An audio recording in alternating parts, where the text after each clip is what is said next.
Who are you listening to? Seriously, who have you given permission to influence what you even believe is possible for your life right now? Because whether or not you understand it, someone is always influencing you. Seriously, every person that you follow, every opinion that you repeatedly consume, every person that you compare yourself to, every voice that you hear, they're shaping something within you. Your expectations, your confidence, your standards, your beliefs, and eventually, your behavior. And here's what makes that so incredibly dangerous. And it will cost you years of your life.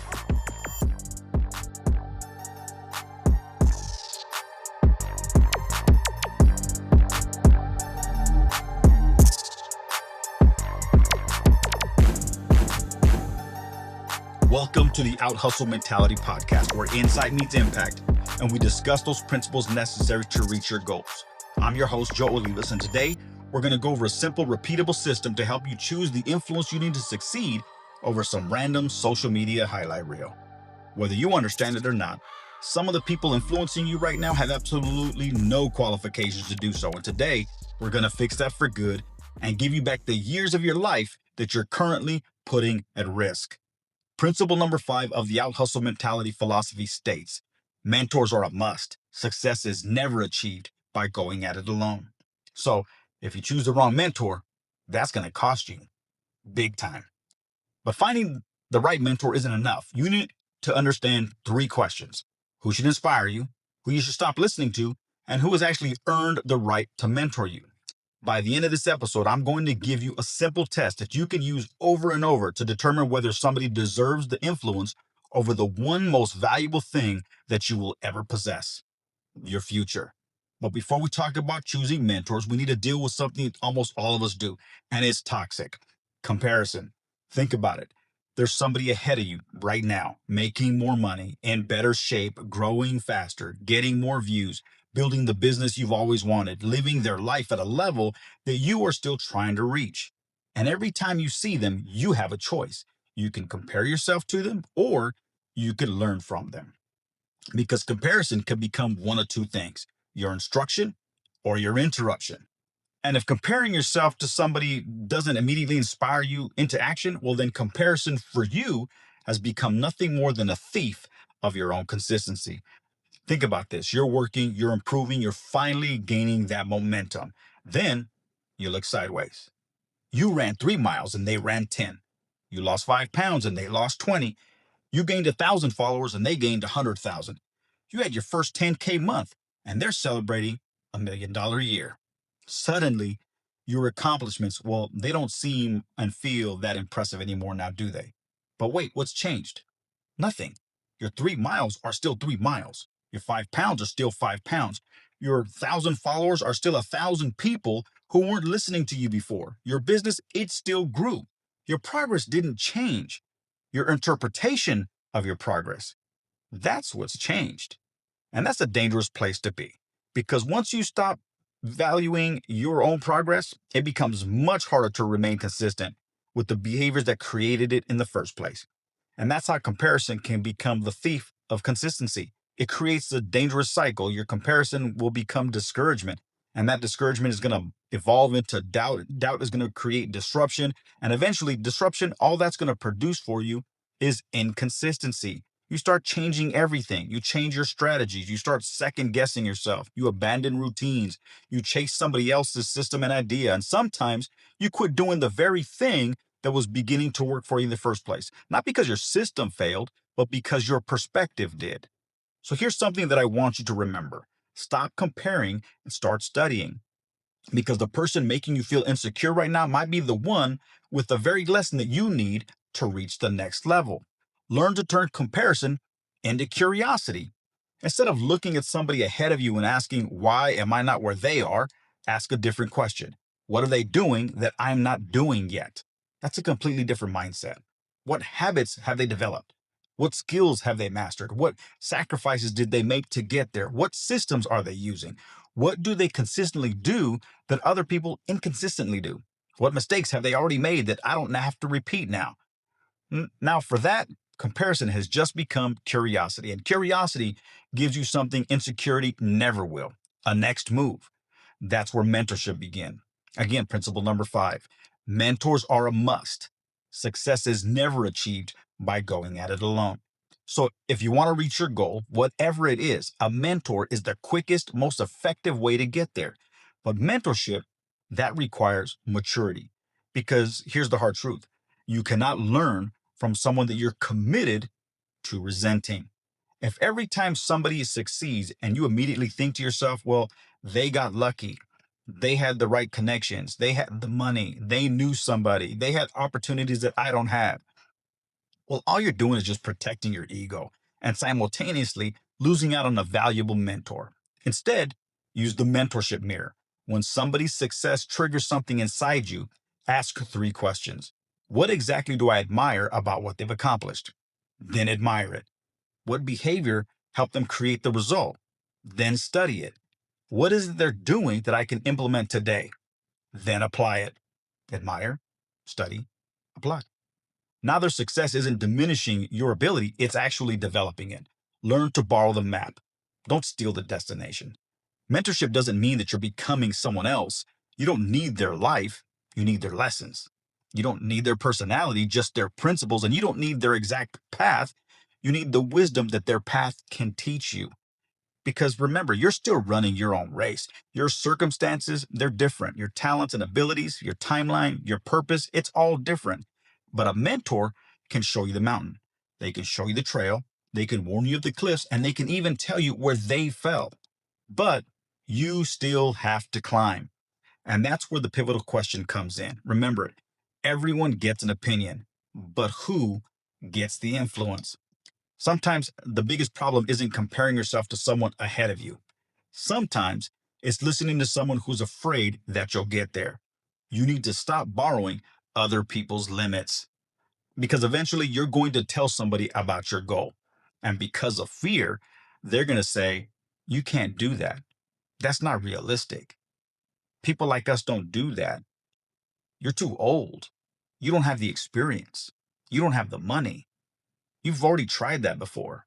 And if you're careful, you're going to mistake that counterfeit confidence for credibility.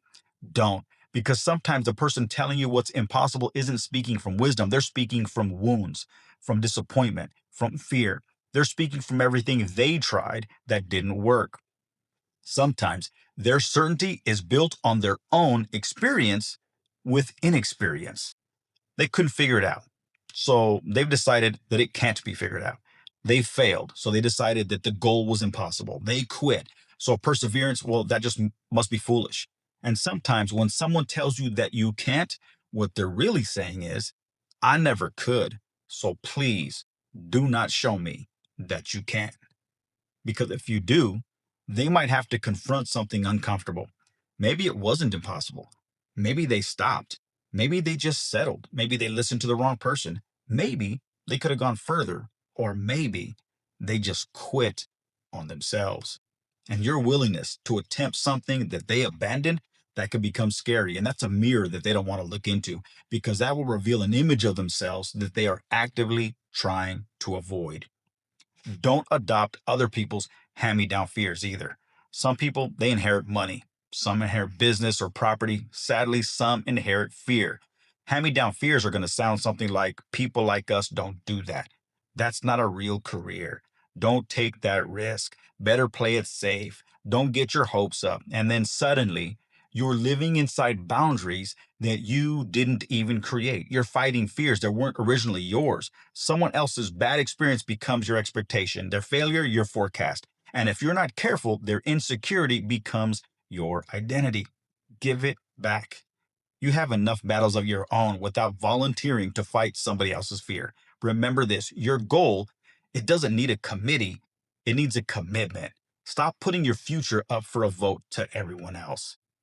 But don't become foolish. Here's where we need to be careful. I am not telling you don't listen to anybody. That's arrogance. And arrogance is just as dangerous as insecurity.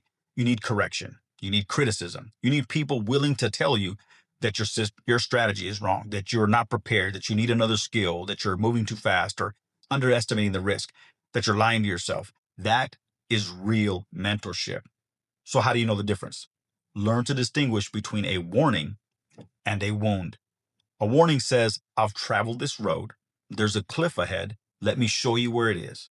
A wound says, I fell off this cliff, so nobody should travel this road. That is completely different. A great mentor will challenge your strategy, but they're going to do so without destroying your belief. So check your source. And remember, everyone gets an opinion, but who gets the influence? Before accepting someone's opinion about your future, ask, has this person earned the right to influence this decision in the first place? If you're building a business, should somebody who's never even built one determine whether or not your idea can work in the first place? I mean, if you're pursuing a fitness goal, should someone who's abandoned their commitment to their own physical fitness decide and define for you your physical limitations? What if your goal you're chasing is massive? Should somebody who's abandoned all of theirs determine yours? That doesn't make any sense. And that doesn't make them bad people. That just makes them an unqualified source. And this might hurt a little. So understand something else. Someone can love you deeply and still give you terrible advice. Their intentions may be pure. They may want to protect you. They don't want to see you get embarrassed or get hurt or lose money. But good intentions doesn't automatically create good direction. Which brings us to one of the most important questions in this entire episode. If mentors are a must and we shouldn't listen to just anybody, how do we choose the right mentor? Well, for that, we go back nearly a century. In George S. Clayson's classic work, The Richest Man in Babylon, R.I.G.H.T is learning how to accumulate wealth. His mentor is a wealthy man named R.I.G.H.T. R.I.G.H.T starts saving. He's disciplined. For a year, he sacrifices the immediate gratification for long-term results. He's finally accumulated a large sum of money, and then he makes a big mistake. He entrusts his savings to a friend, Asmer, who is a brickmaker by profession and who's traveling to the neighboring town with the intention and plan to purchase jewels. Asmer travels over the sea, but Asmer gets tricked and brings back worthless pieces of glass instead of real jewels. When R.I.G.H.T tells his mentor what happened, Alchemist essentially asks, why would you trust the judgment of a brickmaker about jewels? And then comes the question that exposes the major flaw in R.I.G.H.T's thinking that led to the costly mistake in the first place. Would you go to the bread maker to inquire about the stars? Think about that for a minute. The brickmaker, he wasn't necessarily stupid and he wasn't necessarily a bad person or dishonest. He may have been a phenomenal brickmaker, but R.I.G.H.T made the critical mistake. He confused general competence with specific expertise. He took advice from the wrong person about the wrong thing. And almost a century later, we are still doing it ourselves. Except now, the bread maker has 2 million followers on the internet, or they're a celebrity, or somebody we think is wealthy because of all the flashy things that they post on Instagram. Someone becomes successful in one field, and we suddenly assume that they're qualified to advise us in every other field. They're not. Success is specific. A championship athlete may understand elite competition. That doesn't mean you should hand them your retirement portfolio. A billionaire may understand business brilliantly. That doesn't mean that they're qualified to fix your golf swing. One of the most expensive mistakes you and I could ever make is confusing achievement with authority. So how do we avoid it? Principle number 5, mentors are a must. Success is never achieved by going at it alone. So how do we choose who gets an opinion and who gets influence? Well, for that, we're going to run what I call the right mentor test. Before giving someone influence over an important decision, run them through these 5 points. R is relevance. Ask the question, have they done what I'm trying to do or something close enough that their experience transfers? Not, are they successful? Ask, are they successful here? That's the brickmaker's test. If you're asking about jewels, find someone who understands jewels. Think about Warren Buffett. Buffett didn't simply find someone who was rich and say, teach me success. He studied under Benjamin Graham at Columbia and then later worked for Graham's investment firm. Why Graham? Well, because Graham's expertise matched the arena Buffett wanted to master, investing. Buffett found specific expertise for a specific mission. That's mentorship precision. Don't simply find someone who's achieved something impressive. Find someone who understands the mechanism you need to master. I, instruction. Ask this question. Can they actually teach what they know?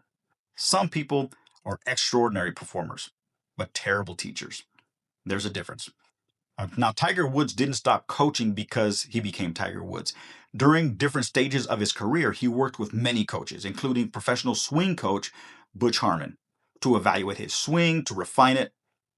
Why? Because his value was in his ability to see what Tiger couldn't see, to diagnose it, to explain it, to correct it. That's what great mentors do. Your mentor doesn't have to outperform you. Sometimes they just need to outsee you. G, the gap. Ask this question. What specific gap am I trying to close? Stop searching for one person to mentor your entire life. You may need a financial mentor, a business mentor, a leadership mentor, fitness coach, speaking coach, a spiritual coach. Different problems require different expertise. Look at Michael Jordan. And he's still the GOAT, by the way. Jordan didn't need Phil Jackson to teach him how to score. He was already extraordinary. What Jackson and the Bulls coaching system helped create was something different, a way to turn the individual greatness of Michael into championship team basketball. The gap wasn't talent. Michael had that going in. The gap sure wasn't competitiveness. Michael was a killer. The gap wasn't his work ethic either. Tim Grover, Michael Jordan's longtime personal trainer, once described Jordan's work ethic as a relentless, borderline obsessive pursuit of physical and mental dominance. The next level for Michael and the Bulls as a team required something different, though. Under Jackson, the Bulls implemented the triangle offense. Jordan had to adapt to a system in which the ball moved and his teammates became more involved rather than simply every possession was give the ball to Michael. The Bulls eventually, well, they broke through Detroit and they won their first of 6 championships, all in the Jackson era. Think about that. Arguably the greatest basketball player to ever play the game still had a gap. Not talent, not competitiveness, not work ethic, team architecture. And he needed people who understood that gap. That's mentorship. It wasn't a teach me everything approach, but instead it was a help me with what I cannot see kind of approach. H, history. Ask the question, where are the receipts? Not followers, not charisma, not motivational quotes, not the Lamborghini in the thumbnail. Evidence. What have they produced? Who have they helped develop? What happens when their methods are repeated and applied consistently? Are you looking for repeatable evidence or are you just looking for an idea? Tiger Woods wasn't just Harmon's only notable student. Harmon coached major champions, including Phil Mickelson, Greg Norman, and others over a coaching career spanning decades. Phil Jackson didn't only win with Jordan. After 6 championships in Chicago, he coached the Lakers to 5 more NBA titles. Now, are you starting to see the pattern here? One victory gets my attention. Repeated results earn my curiosity. Look for the patterns because patterns create credibility. But beyond the results, can they explain why their success even happened in the first place? Because there's a huge difference between someone who has experienced success and someone who understands success and how it occurred. Think about that. Someone can build one successful business all because they entered the right market at exactly the right time. Someone can make one great investment because they happen to buy just the right stock. Somebody can create one viral video because the algorithm, well, it caught fire. An athlete can have one unbelievable season. A salesperson can land one massive account. An entrepreneur can build one company that explodes. Those accomplishments, they deserve recognition and respect. But before we give that person influence over what we are trying to build, we want to know, was it a moment or is there a method? Because moments are difficult to reproduce. Methods, well, they can be studied. And finally, T, truth. Ask this question. Will they tell you the truth? Not what protects your feelings, not what protects your egos, not what keeps you comfortable, the truth. Alchemist didn't tell Arcad, well, buddy, that sucks. At least you tried. No, he corrected him. You made a mistake. Learn from it. Great mentors do that. They challenge you. They expose your weaknesses and identify your blind spots. They tell you when you're avoiding the work. They don't destroy your belief. They will destroy your excuses. That's real mentorship. That's the out hustle mentality. So remember, relevance, instruction, gap, history, truth. That's how you find the right mentor. So Now you're asking yourself, okay, that's all great. That sounds all fine and good, but how do I apply this? What does this look like for me come Monday morning, Joe, when I'm trying to improve my life? Well, here's where we cover the 5 areas and arenas of focus, because whether you realize it or not, you are simultaneously developing mentally, physically, socially, financially, and spiritually. And the person qualified to influence you in one arena may have absolutely no business influencing you in another. I mean, you wouldn't hire 5 different contractors to do the same job now, would you? So why would you expect one person to mentor every area of your life? That's just foolish. The idea is real simple. Everybody gets an opinion. Not everybody gets influence. And who gets influence depends on what arena you're standing in. So let's break down this hunt for the right mentor with some practical application in each area. First, let's look at mentally. Who is shaping the way you think? Imagine you've been struggling with confidence. You open social media and you see someone who seems fearless. They're crushing it professionally, speaking on stages, building a huge following. Comparison asks, why can't I be that confident? You start feeling inadequate. But mentorship asks, what has this person learned about preparation, communication, or handling pressure that I can study? Now use the right mentor test. Relevant.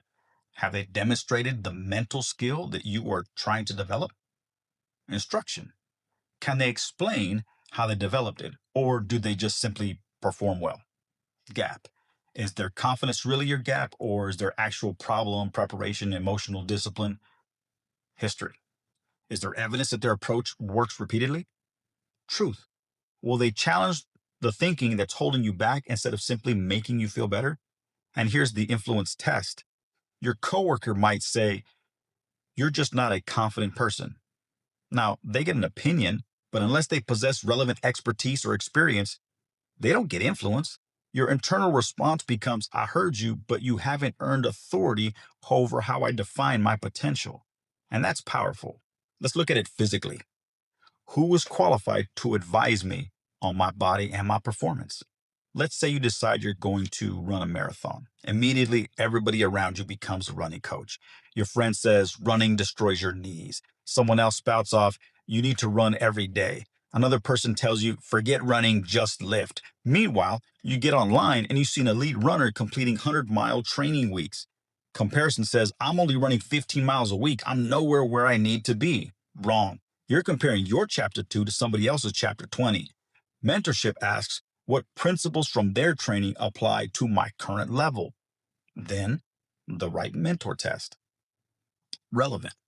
Have they successfully trained people with your goal and starting point? Instruction. Can they turn expertise into an understandable program? Gap. Do you need endurance, strength, nutrition, recovery, or something else? History. Have their methods produced results beyond themselves? And truth. Will they tell you when you're doing too much just as quickly as they tell you when you're doing too little? Here's the key. The elite marathoner's workout may inspire you, but inspiration isn't automatically instruction. Your bodybuilding friend might be incredibly fit, but if you're training for your first marathon, well, don't ask a brickmaker about jewels. Different outcomes require different knowledge, and that means a different kind of mentor. This applies socially. Who is influencing my relationships and my leadership? This one is huge because people take relationship advice from almost everybody. Suppose you're having a conflict with a business partner, a friend, a spouse, employee, a child, a family member. One friend says, forget them, I'd cut them off. Somebody else says, don't let anyone disrespect you. And that sounds strong and it might even feel good. But the question that you need to ask is what qualifies that person to guide this particular relationship? Look at their own patterns. Do they build strong relationships? Can they navigate disagreement without destroying connection? Can they establish boundaries without becoming hostile? Can they even apologize or forgive? Comparison might look like seeing someone with a huge social circle and thinking, everybody loves them. Why don't I have that? Mentorship asks, what do they consistently do that makes people trust them? Maybe they listen. Maybe they remember names. Maybe they keep their commitments. Maybe they're always present. Study the pattern. But here's a bigger lesson. Popularity does not equal relational wisdom. Someone could have 500,000 followers and still be incapable of maintaining healthy relationships. Once again, achievement does not automatically create authority. Use the right mentor test before letting someone's advice influence how you handle people who matter most in your life. Now, let's look at it financially. Who gets a vote on my money? This is probably the easiest place to see the brickmaker principle. You tell someone, I'm thinking about starting a business. Immediately, you hear, that's too risky. I'd never do that. Just stay at your job, or the opposite. Quit tomorrow, go all in, take out the loan. Neither opinion means much without the proper context. So ask, what has this person actually built? If you're trying to eliminate debt, the mentor you need may be different from the mentor you need to evaluate buying a business. If you're learning basic investing, you need a different level of experience and expertise than someone managing a complicated corporate portfolio. If you're starting your first business, the billionaire CEO may inspire you, but the successful entrepreneur who recently built a company from 0 to 1 million might actually be more relevant to your immediate gap. That's an important distinction. The biggest mentor isn't always the best mentor. The most relevant mentor is always the best. Comparison says, they're 32 and already worth millions. I'm behind. Mentorship asks, what financial behaviors, decisions, and skills help them create that initial result? Then admire, study, and apply. Borrow the map. Don't steal the destination. And remember, your broke friends and family, well, they still get opinions about your investment, but he or she just doesn't automatically get influence over it. That's not disrespect, that's discernment. Now let's look at what this actually looks like spiritually as well. Who is helping me become grounded in what I believe? This arena requires even more discernment because we're dealing with identity, meaning, value, purpose, conviction, and the way that someone understands their place in the world. Comparison can become especially dangerous here. Because you see someone who appears completely disciplined and like they've got their life all together, that they're grounded, and think, why don't I have that? Again, don't compare their visible outcomes. Study the unseen practices. What disciplines created that grounding? Is it reflection, prayer, study, meditation? Mentorship asks, what practices and principles can help me deepen what I genuinely believe? And then the right mentor test. It matters enormously here. This isn't a person's guidance. It's You just ask, is it relevant to your actual beliefs and value? Can they teach and give you instruction on how they are? Are they simply charismatic? Do they address a specific gap that you're wrestling with? Does their history demonstrate their character, or is it just merely words? And perhaps most importantly, are they willing to tell you the truth, even when the truth requires something from you? Don't choose a spiritual mentor because you're impressed by their platform. Look at their character, look at their consistency, look at their service, look at whether their private behavior appears aligned with the principles that they are publicly teaching. Because once again, everybody gets an opinion, but not everybody gets influence. Now, let's put it all together as we wrap up here. Okay. Picture 5 circles: mental, physical, social, financial, spiritual. And you're standing in front of all of them. Every day, voices are trying to enter those circles: friends, parents, coworkers, influencers, actors, coaches, experts, celebrities, your own past experience. The list is on and on. And the goal isn't to shut everyone and everything out. The goal is to become intentional about who gets in. Before somebody gets influence, ask, which arena are we talking about? Then, what qualifies them to speak into it? And then run the right mentor test. That creates a simple rule that you can immediately use over and over. Match the mentor to the mission. You wouldn't hire your accountant to fix your shoulder. You wouldn't task your strength coach with structuring your retirement portfolio. You wouldn't automatically ask your financial advisor to help to repair your marriage. And you wouldn't assume that because somebody has extraordinary spiritual wisdom that they're qualified to build out your marketing strategy or show you how to run a marathon. They may be brilliant, just not here. Don't ask the brickmaker about jewels. So here's the final lesson. Mentorship without execution, that's just entertainment. And this is the final piece that connects everything. And you can find the greatest mentor alive and still fail, because mentorship doesn't replace work. You can read every Warren Buffett letter ever written and still be terrible with money. You can watch every Tiger Woods training session available and never improve your swing. And you can highlight every page of every self-help, self-improvement book that you own and never change your life, because knowledge doesn't transform you. Applied knowledge does. A mentor provides you direction, but you got to move. A mentor provides correction. You got to adjust. A mentor provides a framework, you build. A mentor provides a workout, you sweat. A mentor can still give you the map, but you still have to walk. And that is how principle number 5 of the out hustle mentality philosophy will change your life. Stop comparing, start studying. Don't allow someone else's success to destroy your consistency. Turn comparison into curiosity. Admire, study, apply. Stop borrowing other people's limits. Don't allow someone else's failure to determine your future. Keep the wisdom, return the fear. Don't ask a brickmaker about jewels. Be intentional about who gets access to your decisions. Find the right mentor. And then comes the part that nobody can do for you. Execute, because mentors are a must. Success is never achieved by going at it alone. So ask yourself, who's really in your corner and why?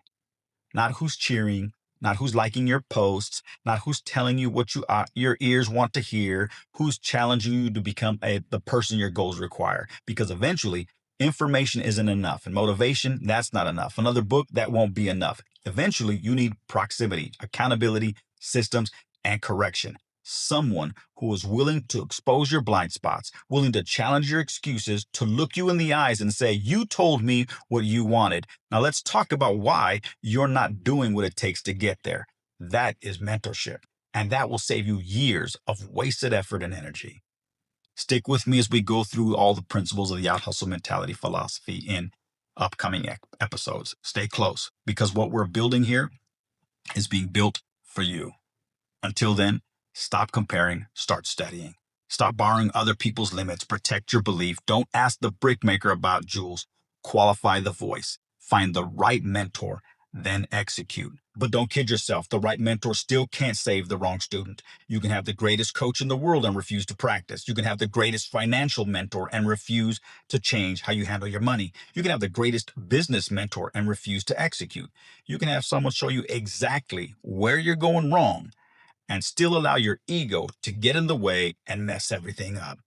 At some point, mentorship has to become ownership. Your mentor can provide the wisdom, you provide the work. They provide the correction, you make the adjustment. They provide the accountability, but you must show up. Your mentor can point towards the door. They can show you how to open it. They can even tell you what's waiting on the other side, but ultimately, you have to walk through it. That's the work. That's the standard. That's the mindset.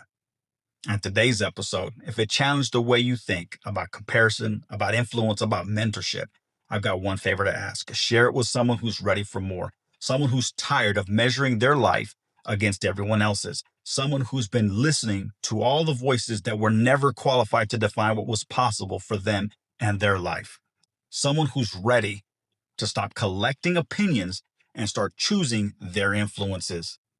Because whether the battle is mental, physical, social, financial, or spiritual, eventually we must all decide who gets a voice of the person that I'm becoming. Then drop a comment. Tell me, what's the one area of your life where you're going to be more intentional about who gets the influence? Is it mental? Is it physical, spiritual, financial, social? I want to hear it. Drop it in the comments. And before you go, make sure you subscribe, because we're going to go much deeper in these principles and systems and behaviors behind the out hustle mentality philosophy. Well, we're not interested here in motivation. That disappears tomorrow. We're interested in transformation. That changes who you become. So keep building your vision, keep strengthening your belief, keep raising your standards, choose your influences carefully, find the right mentors, and then take what you learn and put it to work. Because ultimately, your legacy won't be determined by what you wanted to become. It won't be determined by what you talked about becoming, and it certainly won't be determined by what other people thought your life would become. Your legacy will be determined by who you choose to become and what you're willing to do about it. I'm your host, Joe Olivas. This is the Out Hustle Mentality Podcast. And remember, you are competing every single minute of every day. Not with them, with you. Because at the end of the day, it's all about the hustle. Catch you on the next episode.